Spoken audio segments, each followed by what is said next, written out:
అప్పుల బాధలు వెంటాడుతున్నాయా? అయితే 6 జేవిఆర్ వారి జాతిరత్నాలు ధరించండి. తెలంగాణ ముఖ్యమంత్రి రేవంత్ రెడ్డి గారికి సొంత కాంగ్రెస్ పార్టీకి సంబంధించినటువంటి ఎమ్మెల్యేలు షాక్ల మీద షాక్లు ఇస్తున్నారు. ఏం చేయాలో అర్థం కానటువంటి సిచ్యువేషన్లో రేవంత్ రెడ్డి వ్యవహారం కనబడుతున్నది. ఓవైపు కాంగ్రెస్ పార్టీకి సంబంధించినటువంటి అధిష్టానం కూడా అయోమయంలో ఉన్నారు. కాంగ్రెస్ పార్టీ ఎమ్మెల్యేలు ఓపెన్ స్టేట్మెంట్ ఇస్తున్నారు. ఏకంగా రేవంత్ రెడ్డి సొంత జిల్లాకి సంబంధించినటువంటి ఎమ్మెల్యే మాట్లాడినటువంటి మాటలు ఇప్పుడు సోషల్ మీడియాలో విపరీతంగా వైరల్ అవుతున్నది.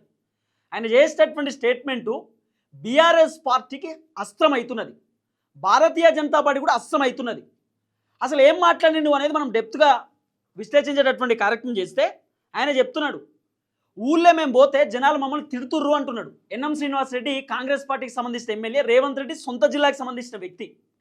ఆయన చెప్తున్న మాట ఏంటంటే, ఊర్లోకి పోతే జనాలు చెప్తుర్రట 1,00,000 కోట్లు అప్పు చేసిరు కదా, మరి ఈ 1,00,000 కోట్లు ఎటుపోయినాయి?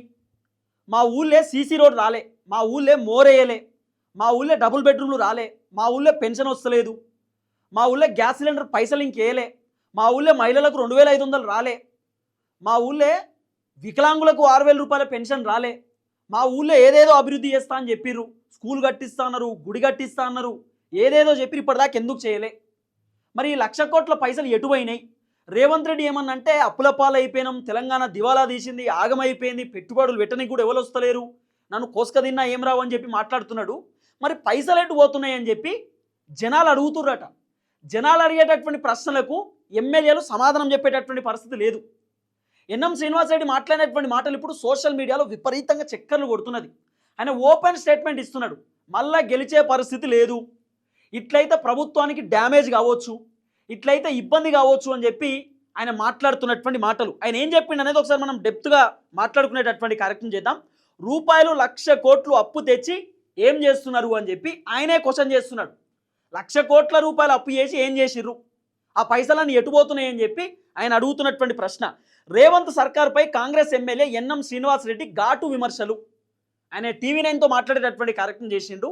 ఆయన మాట్లాడినటువంటి మాటలు ఇప్పుడు సోషల్ మీడియాలో విపరీతంగా వైరల్గా మారింది. ఇలా అయితే కాంగ్రెస్ ఎమ్మెల్యేలు మళ్ళీ గెలవరు, కాంగ్రెస్ అధికారంలోకి మళ్ళీ రాదు అని చెప్పి ఆయన చెప్తున్నటువంటి స్టేట్మెంట్. ఆయనే కాదు, రాజగోపాల్ రెడ్డి కూడా గట్టినే చెప్తున్నాడు, అనిరుద్ రెడ్డి కూడా గట్టినే చెప్తున్నాడు. ఇట్లా కాంగ్రెస్లో ఉన్నటువంటి చాలామంది ఎమ్మెల్యేలు ఓపెన్ స్టేట్మెంట్ ఇస్తున్నారు. కారణం ఏంటి అంటే, ఎమ్మెల్యేలకు రేవంత్ రెడ్డి అపాయింట్మెంట్ కూడా ఇస్తలేడు. రేవంత్ రెడ్డి ఇప్పటిదాకా రూపాయి చిల్లి గవ్వ కూడా ఇవ్వలే. కొన్ని నియోజకవర్గాలలో అయితే కొన్ని కాన్స్టిట్యున్సీలలో ఎంతో కొంత 1 కోటి రూపాయలు, 2 కోట్లు, 3 కోట్లు శాంక్షన్ చేసిండు నిధులు, అది కూడా అభివృద్ధి కోసం. కానీ ఇప్పటిదాకా చాలా నియోజకవర్గాలలో రేవంత్ రెడ్డి అభివృద్ధి కోసం నిధులు తీస్తలేడు, పైసలు బయటికి వెళ్తలేవు. ఎవరైనా ఎమ్మెల్యే పోయి వేం నరేందర్ రెడ్డితోటో, పొంగులేటి శ్రీనివాస్ రెడ్డితోటో, ఉత్తమ్ కుమార్ రెడ్డితోటో, కోమటిరెడ్డితోటో, సార్ నియోజకవర్గంలో ఇబ్బంది అవుతుంది, జనాలు బిల్లులు అడుగుతుర్రు, ఐ మీన్ పాత సర్పంచులు ఉన్నారు కదా, వాళ్ళు బిల్లులు అడుగుతుర్రట, సార్ మేము గిన్ని పనులు చేసిన బిల్లులు ఇప్పటిదాకా రాలే. సొంత మా బావుంటాడు, సొంత సత్యం అని చెప్పి ఉంటాడు మావోడే, ఆయనకు 40 లక్షల బిల్లులు రావాలి గవర్నమెంట్ నుండి, ఇప్పటిదాకా ఆయనకు బిల్లులు రాలే. నాకు ఫోన్ చేసి పొద్దుగాల చెప్తున్నాడు, జర ఎవరైనా ఉంటే అడిగిపి, అవసరం అనుకుంటే ఆ 2% కమిషన్ ఏందో అదన్నా తీసుకోమని చెప్పి, మా బిల్లులు మాకు ఇవ్వమని చెప్పు, నేను అప్పులు చేసి పని చేసినా మాకు పైసలు రాక ఇబ్బంది పడుతున్నామని చెప్పి మావోడు చెప్తున్న మాట పొద్దుగాలనే. అంత అవస్థ పడుతున్నారు చాలామంది గవర్నమెంట్ కాంట్రాక్ట్లు చేసి. ఆర్ఎన్బి బిల్లులు రాలే, తర్వాత చాలా బిల్లులు ఇంకా రాలే, పెండింగ్లో ఉన్నాయి అన్నీ, అందరు సఫర్ అవుతుర్రు. కానీ ముఖ్యమంత్రి మాత్రం సైలెన్స్ జోన్లో ఉన్నాడు, ఏం మాట్లాడేటటువంటి పరిస్థితి లేదు. ఆఖరికి కాంట్రాక్టులు ముఖ్యమంత్రి రేవంత్ రెడ్డి ఛాంబర్ ముందు ధర్నా కూడా కూర్చున్నారు, బట్టి విక్రమార్క ఛాంబర్ ముందు ధర్నా కూర్చున్నారు. అసలు ఏం చేయలేకపోతున్నారు, ఏంది పరిస్థితి అని చెప్పి వాళ్ళు మాట్లాడిర్రు. చాలా దారుణమైనటువంటి సిచ్యువేషన్ ఉన్నది. అందుకే కాంగ్రెస్ పార్టీ ఎమ్మెల్యేలు రేవంత్ రెడ్డి పైన ఓపెన్ స్టేట్మెంట్ చేస్తున్నారు, ఏం చేయలేకపోతున్నారు అని చెప్పి. తర్వాత ఇంకో మాట కూడా చెప్పిండు, ఇలా అయితే కాంగ్రెస్ మళ్ళీ అధికారంలో రాదనేటటువంటి మాట చెప్పిండు. నిధులు లేక ఎమ్మెల్యేలు గ్రామాలలో తిరగలేకపోతున్నారు, పరిస్థితి దారుణంగా ఉంది అనేటటువంటి మాట కూడా ఎన్ఎం శ్రీనివాస్ రెడ్డి చెప్పిండు.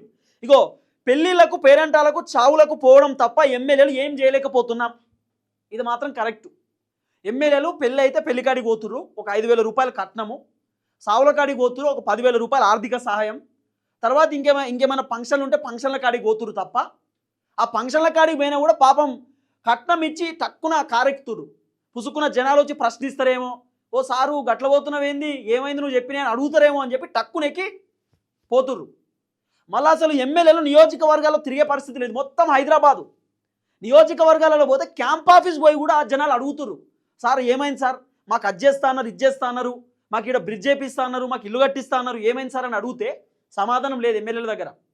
కాబట్టి ఇదంతా కూడా ఎమ్మెల్యేలు అసంతృప్తి అసహనంతో ఉన్నారు. రేవంత్ రెడ్డి పైన అసంతృప్తి వెలగక్కుతున్నారు, ఓపెన్ స్టేట్మెంట్ ఇస్తున్నారు. ఇదంతా రేవంత్ రెడ్డికి అర్థమవుతుంది కథ అంతా. కాబట్టి రేవంత్ అన్న మంత్రులకు వార్నింగ్, ఇండైరెక్ట్గా ఎమ్మెల్యేలు నా జోలికి రావద్దని చెప్తున్నాడు అన్నట్టు.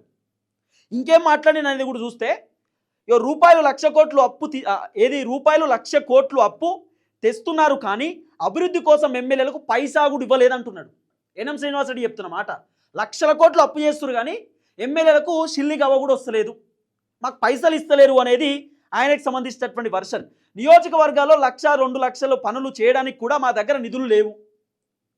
1,00,000, 2,00,000 కాదు, కళ్యాణ లక్ష్మికి సంబంధించినటువంటి చెక్కులు ఉన్నాయి కదా, ఆ చెక్కులు కూడా కొన్ని నియోజకవర్గాలలో పంచే పరిస్థితి లేదు. రేవంత్ అన్న ఏమో మొత్తం ఇచ్చేసినాం చేసేసినాం అని చెప్తున్నాడు. 1,00,000 మంది మహిళలను కోటీశ్వర్లను చేస్తా అని చెప్పినటువంటి రేవంత్ అన్న ఇప్పటిదాకా కళ్యాణ లక్ష్మికి సంబంధించిన చెక్కులు ఇచ్చే పరిస్థితి లేదు, మహిళలకు ప్రతి నెల 2,500 రూపాయలు ఇచ్చే పరిస్థితి లేదు, స్కూటీలు ఇచ్చే పరిస్థితి లేదు, సైకిళ్ళు ఇచ్చే పరిస్థితి లేదు. రేవంత్ అన్న ఏమో విద్యా భరోసా కార్డు, విద్యార్థులు చాలామంది చదువుకున్నటువంటి వాళ్ళు ఉన్నారు, ఏం చేయాలో అర్థమైతలేదు, పీజీలు పిహెచ్లు అయినటువంటి వ్యక్తులు ఫైళ్లు పట్టుకొని ప్రైవేట్ ఉద్యోగాల కోసం తిరుగుతుర్రు. ప్రభుత్వమే మేము లోన్లు ఇస్తాం, 4 లక్షల లోన్లు 3 లక్షల లోన్లు అప్లై చేసుకోర్రి, అప్లికేషన్ ఫీజు 180 రూపాయలు 200 అని చెప్పి ఉల్టా ఆ అప్లికేషన్ పైసలు తీసుకొని అవతల పడ్డాడు. కథం ఇప్పటిదాకా ఆ లోన్లు లేవు, ఆ కథ లేదు. చాలామంది వెయిట్ చేసిరు, మాకు 2 లక్షలు వస్తే చికెన్ సెంటర్ పెట్టుకుంటా, ఒక 3 లక్షలు వస్తే ఏదైనా టిఫిన్ సెంటర్ పెట్టుకుంటా అని చెప్పి రకరకాలుగా ప్రయత్నాలు చేశారు, ఆ పైసలు రాలే. అట్లా కూడా ఎమ్మెల్యేలను జనాలు అడుగుతున్నారు. ఇగో గ్రామాల్లో పట్టణాల్లో చేసే చిన్న చిన్న పనులతోటే ప్రభుత్వానికి మంచి పేరు వస్తుందంటే ఎట్లా? ఇది మాత్రం నిజమండి. ఏదో పట్టణాలలో చిన్న చిన్న స్ట్రీట్ లైట్లు, జిహెచ్ఎంసీకి సంబంధించినటువంటి పనులు ఇవి చేపిస్తే అయిపోతుందా? రేవంత్ రెడ్డి 100 కోట్లు 1000 కోట్లు పెట్టి ఆర్టిఫిషియల్ ఒక బీచ్ కట్టిస్తున్నాడు. ఆర్టిఫిషియల్ బీచ్ ఆల్రెడీ ప్లాన్ అంతా రెడీ అయిపోయింది. ఆ ఆర్టిఫిషియల్ బీచ్ ఏంటంటే గోవా బీచ్ లెక్క. గోవా కూడా అవసరం లేదు, మనం ఇక్కడ ఈ గచ్చిబౌలి దగ్గర పోతే అదే గోవా బీచ్, మనకు సేమ్ గోవాలో ఎట్లయితే ఉంటుందో అక్కడ కూడా అట్లే ఉంటుందట. వెదరు 500-600 ఎకరాలలో మొత్తం ఒక ఆర్టిఫిషియల్గా మొత్తం ఒక బీచ్ ఏర్పాటు చేసే కార్యక్రమం చేస్తున్నాడు. ఆ ఆర్టిఫిషియల్ బీచ్ కొన్ని 100 కోట్ల రూపాయల ఖర్చు. ఎవరి కోసం అది? ఎవడు పోతాడు ఆడికి? పల్లెటూరులో ఉన్నటువంటి జనాలు ఆ బీచ్ కాడికి పోతారా? పల్లెటూరులో ఉన్నటువంటి జనాలు హైదరాబాద్కి వచ్చి ఈ బీచ్లన్నీ తిరుగుతారా? ఇవన్నీ దుబారా ఖర్చు కాదా? ఢిల్లీకి రేవంత్ రెడ్డి 56 సార్లు వేయండు. కాంగ్రెస్ పార్టీ మంత్రులు టూర్కు పోతున్నారు, రేవంత్ రెడ్డి చార్టెడ్ ఫ్లైట్లో తిరుగుతున్నాడు. ఈ కాంగ్రెస్ పార్టీ మంత్రులు ఇక్కడికి వెళ్ళి భువనగిరి పోవడానికి హెలికాప్టర్లో పోతున్నారు. హెలికాప్టరు ఉత్తమ్ కుమార్ రెడ్డి, పొంగులేటి శ్రీనివాస్ రెడ్డి, సీతక్క, కొండా సురేఖ, పొన్నం ప్రభాకరు, వీళ్ళు అసలు హెలికాప్టర్ లేకపోతే వీళ్ళతో అయితలేదు. ముఖ్యంగా కోమటిరెడ్డి వెంకటరెడ్డి, ఉత్తమ్ కుమార్ రెడ్డి ఇక్కడికి వెళ్ళి నల్గొండ పోనీకి హెలికాప్టరు, హైదరాబాద్కి వెళ్ళి భువనగిరి పోనీకి హెలికాప్టరు. హెలికాప్టర్ ఖర్చు గంటకు 5 లక్షల రూపాయలు హెలికాప్టర్ ఖర్చు. మరి ఆ ఖర్చు ఎవరు భరించాలి? ఎవరు పైసలు? ఉత్తమ్ కుమార్ రెడ్డి జేబులోకి వెళ్ళి పెడతాడా? కోమటిరెడ్డి ఇంట్లోకి వెళ్ళి తీస్తాడా? మన పైసలే కదా.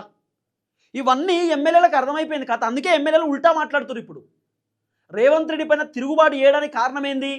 రేవంత్ రెడ్డి పైసలు ఇస్తలేడు, ఈ పైసలన్నీ ఎటుపోతున్నాయి? నియోజకవర్గ జనం తిడుతుర్రు. ఈ రేవంత్ రెడ్డి చేయబట్టి రేపటి రోజు మళ్ళీ ఈ ఎమ్మెల్యేలు గెలిచే పరిస్థితి లేదు.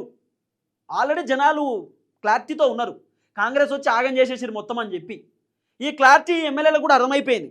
తర్వాత ఇగో అధికారులకు జీతాలు ఇచ్చినట్టు నియోజకవర్గ అభివృద్ధికి నెల నెలకు నిధులు ఇస్తే బాగుంటుండే ఆయన చెప్తున్న మాట. ఎన్ఎం శ్రీనివాస్ రెడ్డి ప్రభుత్వ అధికారులకు 1వ తారీఖు టెన్షన్గా జీతాలు పడుతున్నాయి. వాళ్ళకి జీతాలు ఇచ్చినట్టే నెల నెల మాకు కూడా అభివృద్ధి కోసం ఏమైనా పైసలు ఇస్తే మేము ఏమైనా అభివృద్ధి చేసుకోగలుగుతాం, ఇక్కడ మాకు కూడా పైసలు కావాలని చెప్పి ఆయన ఇండైరెక్ట్గా చెప్తున్నాడు. తర్వాత 119 నియోజకవర్గాలు కలిపి నెలకు 5,000 కోట్లు నిధులు ఇస్తే అభివృద్ధి జరుగుతుంది. 5,000 కోట్లట. మన తాన పెన్నులకే పైసలు లేవంటున్నారు రేవంత్ అన్న. పెన్నులకు షాయ్ బిస్కెట్లకే పైసలు లేవని ఇబ్బంది పడుతుంటే 5,000 కోట్ల 5,000 కోట్లు అట్లా పెట్టాడు అన్న. దేనికి పెడతాడు? మూసి సుందరీకరణకు, మూసి ప్రక్షాళనకు 1,00,000 కోట్లు పెడతాడు అన్న. ఇప్పుడు ఈ ట్యాంక్ బండ్ కాడ నీళ్ళు ఉన్నాయి కదా, ఆ ట్యాంక్ బండ్ నీళ్ళు మొత్తం దాన్ని కొబ్బరి నీళ్ళు లెక్క చేస్తాడట. అలా బోట్లు ఇప్పుడు తిరుగుతున్నాయి కదా, బోట్ల కంటే పెద్ద పెద్ద తిప్పుతాడట అలా. తర్వాత ఇప్పుడు ఎంజీబీఎస్ కాడ అది ఉంది కదా మూసి కాలువ, ఆ కాలువలో కొబ్బరి నీళ్ళ లెక్క మొత్తం తెల్లగా చేస్తాడు, తేటగా నీళ్ళని చేసి ఆ నీళ్ళలో బోట్లు టూరిస్ట్ స్పాట్ లెక్క చేస్తాడు. దాన్ని 1,00,000 కోట్లు ఖర్చు అవుతాయట. ఎవరు తిరుగుతాడు దాంట్లో చెప్పుర్రి? ఆ మూసి ప్రక్షాళన సుందరీకరణ చేసిన తర్వాత తెలంగాణ సమాజానికి ఉపయోగం ఏంది? మా అంటే టికెట్ ఒక 500 1000 రూపాయలు పెడతాడు. ఎవడు పోతాడు? కేటీఆర్ అనే వ్యక్తి అప్పట్లో ఫార్ములా ఈ రేస్ అని చెప్పి పెట్టిండు. ట్యాంక్ బండ్ కాడ మొత్తం బ్లాక్ చేసేది, సుయి అనుకుంటా చిన్న చిన్న వెహికల్స్ తిరిగేది. అది స్పోర్ట్స్ వెహికల్స్, ఫార్ములా ఈ రేస్ కార్ అని చెప్పి దాన్ని ఎవడు చూడనికి పోయిండు? చూడాలంటే 1500 నుండి 1200 రూపాయలు టికెట్. ఎవడు చూస్తాడు? మధ్యతరగతి కుటుంబాలు ఎవరైనా అడిగి పోతారా? ఎవరికైనా ఇంట్రెస్ట్ ఉంటుందా? వాడెవడో రేసింగ్ చేస్తుంటే మేము చూసుడైంది అనుకుంటారు. ఇప్పుడు అట మొత్తం కొబ్బరి నీళ్ళు లెక్క చేస్తాడట. ఫస్ట్గా ట్యాంక్ బండ్ నీళ్ళు కొబ్బరి నీళ్ళ లెక్క చేయి, వాసన రాకుండా చేయి. దీనికి దుబారా ఖర్చు పెడతారు కానీ ఇవన్నిటికి అవసరం లేదు. రేవంత్ అన్న ఫ్లైట్లో పోనీకి పైసలు, లేకపోతే కాన్వాయ్లకు పైసలు, అంతా దుబారా ఖర్చే. ఏది రేవంత్ రెడ్డి ఇక్కడ ముఖ్యమంత్రి అయితే బీహార్లో యాడ్స్ ఇప్పించుకుంటున్నారు. తెలంగాణలో 6 గ్యారెంటీలు ఇచ్చేసిరు, 420 హామీలు ఇచ్చేసిరు అని చెప్పి బీహార్లో యాడ్స్. మొన్న మహారాష్ట్ర ఎన్నికలలో యాడ్స్ ఇప్పించారు, ఢిల్లీ ఎన్నికలలో యాడ్స్ ఇప్పించారు. అద్భుతమైనటువంటి పరిపాలన, 6 గ్యారెంటీలు అమలు అయిపోయినాయి అని చెప్పి. కాబట్టి ఇంత ఘోరమైనటువంటి పరిస్థితి ప్రస్తుతం నడుస్తున్నది. ఎమ్మెల్యేలు అందరూ సీరియస్గా ఉన్నారు. రేవంత్ రెడ్డి పైన ఓపెన్ స్టేట్మెంట్ ఇస్తున్నారు. ఇక రేవంత్ రెడ్డి పైన కోప్పడుతున్నారు. ఓపెన్ స్టేట్మెంట్ కాదు, రేవంత్ రెడ్డి దగ్గరే ఉంది మొత్తం కథ అంతా. ఫైళ్ళు తీసుకోపోతే సంతకాలు పెడతలేడట. కొండా సురేఖ వాళ్ళ బిడ్డ మొత్తుకున్నది మొన్న, మా అమ్మ ఏడుస్తుంది, ఫైల్ తీసుకోపోయి సంతకం పెట్టమంటే ఫైల్ పడేస్తున్నాడు అంటుందామా. చూద్దాం ఏం జరగబోతుందో. సొంత కాంగ్రెస్ పార్టీకి సంబంధించినటువంటి ఎమ్మెల్యేలు రేవంత్ రెడ్డి పైన సీరియస్గా ఉన్నారు. అది కూడా సొంత జిల్లాకి సంబంధించినటువంటి వ్యక్తులు, సొంత జిల్లా. చూద్దాం.